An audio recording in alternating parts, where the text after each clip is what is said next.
Alrighty guys, hi, it's Amanda. I am back for another video. I first off want to thank all of my new subscribers. I really appreciate you guys supporting me and watching my videos. If you are here for my adoption story, I will be getting a video up tomorrow for my next part. Unfortunately for you guys, this is going to be another commentary video. So just look forward to tomorrow. I will have it posted tomorrow evening at the latest. So if you can't tell by the title, a lot of things have happened today and it has sparked some questions within my little brain. I don't have anybody in my house who is into YouTube, so I'm kind of using you guys as my outlet to bounce some of this off of who are invested or watch these YouTubers. So if you don't know what's going on, which I'm sure you do if you're clicking on my videos, there's been a couple of things that have happened today. Morphe has denounced working with Jeffree and Jeffree Star Cosmetics. Sanders came out with like a 40-second statement, and Trisha has been ongoingly coming at Sanders, and those are some of the things I want to talk about in relation to some other videos I have made. So I guess we'll start with, I'm trying to think which way would be like the most fluid. We'll just start with the Jeffree and Morphe stuff. So a lot of people, I believe it's like a 50-50 on how people are reacting to this information. I personally am not shocked by it, because when all of the concerns with Shane started being brought to the forefront, they pretty much immediately removed his products that he had with Jeffree Star. And then going into that, people have been questioning Jeffree and his motives and his relationship with Shane. I mean, just everything about Jeffree has been in question, has been under a microscope as well. So this wasn't shocking to me. And initially, because of, I'm also talking about Tati, because of what Tati said in her apology video near the end, that she believed, or she had heard, that Jeffree had stock in Morphe, this is really where the main conversation for me is coming from, because it totally questions her credibility. Because she made that statement initially, when just Morphe had let out a statement that they were denouncing Jeffree, I thought, okay, well, this could still be a business decision. This could be something that where they were working together, as in like some kind of stockholder, and they came to an agreement amongst one another that it was no longer a good image for Morphe to have him, and they agreed behind the scenes to redo a contract and relinquish their partnership with him. And I was kind of thinking about that, and then I was like, well, maybe he doesn't have any stock in them at all, and they're just doing this based off of the concerns a lot of consumers have, which are valid, and know that for them to grow and prosper from this, that it is in their best decision to do this. I was really kind of talking about the two in my mind, and then I checked Twitter, and I don't know if he posted it on Twitter or if it was on Instagram, but Jeffree Star Cosmetics posted that they were shocked and saddened by Morphe's decision.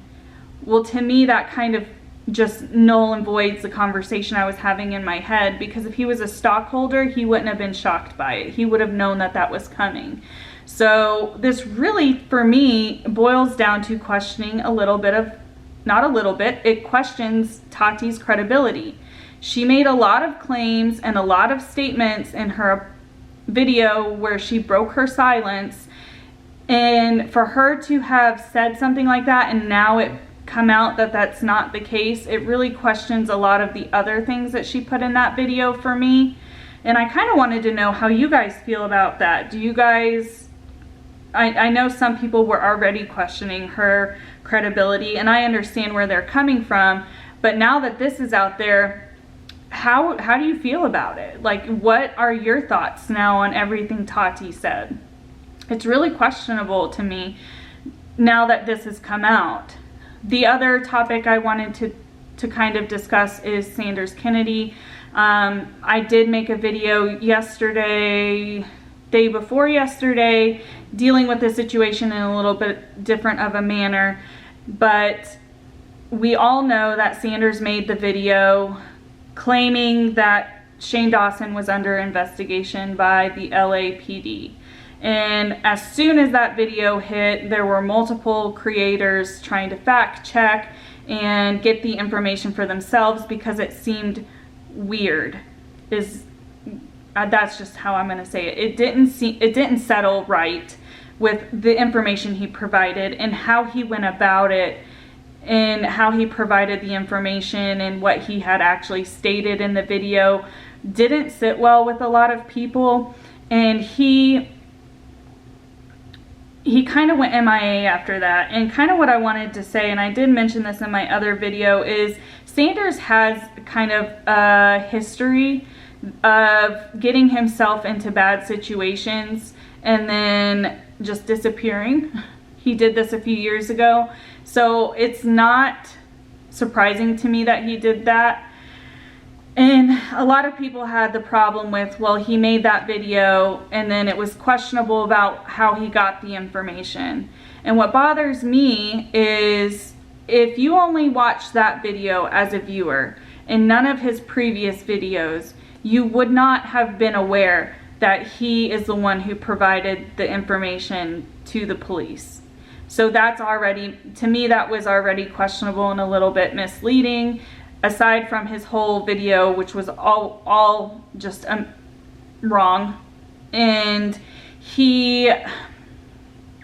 then he got on and made a short video, and then today he has also gone on because the Insider has contacted LAPD or Shane's attorneys, I can't remember which one, and they confirmed that there by no means at all is there any kind of investigation, which people were assuming to begin with based off of the information that had been kind of found out after he posted that.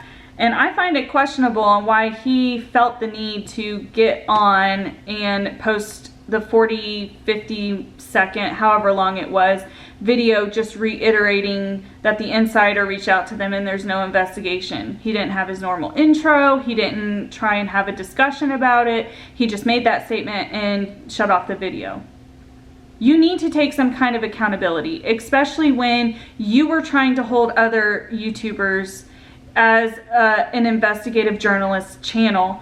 You try to hold other creators accountable, and yet you are refusing to take accountability for the crappy behavior and crappy things you have done. I'm not siding with saying that I am pro Shane or against Shane. I am not a fan of the information that has been coming out, and it is disgusting.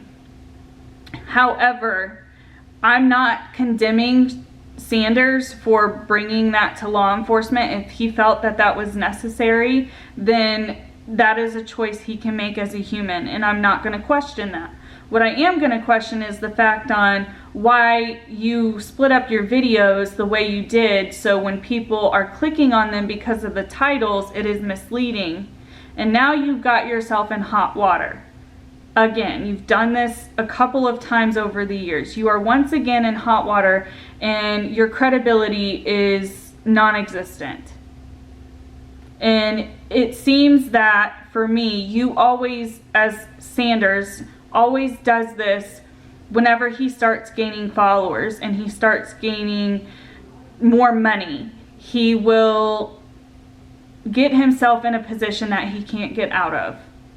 And this really, for me, started when he did the stuff with Trisha Paytas and tried to say stuff about her, and then made a mockery of her cease and desist letter, and then continued with the Shane and Jeffree stuff nonstop, coming to the boiling point it has now. And he put out that statement. To me, I am thinking he maybe put out that statement to make it seem like he was addressing it to his new subscribers and his new followers. I think he's trying to save face so he doesn't lose a bunch of people.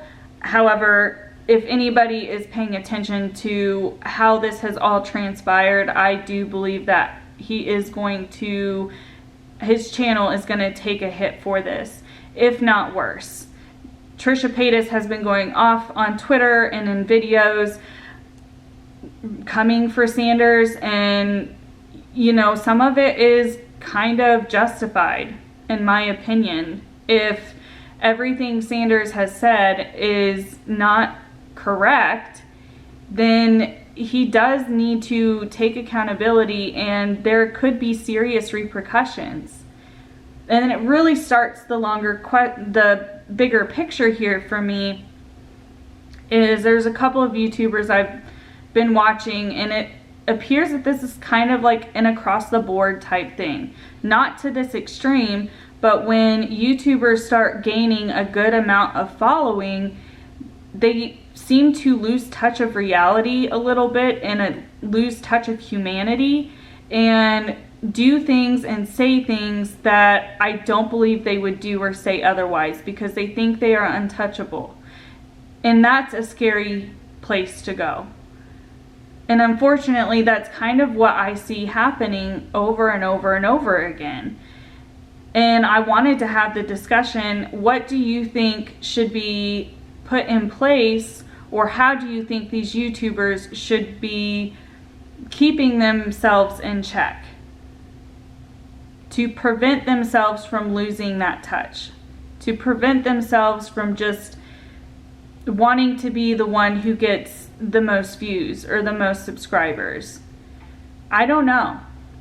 I can't think of a way other than like intervention, like large intervention. And I'm sure something is going to come of all of this. I'm sure YouTube will probably put in place stricter policies about commentary and drama with all of this stuff that has transpired. I don't see how they're not going to. How do you guys think? What do you guys think will be done? Do you think YouTube will put in place anything? If so, what do you think that they're going to do?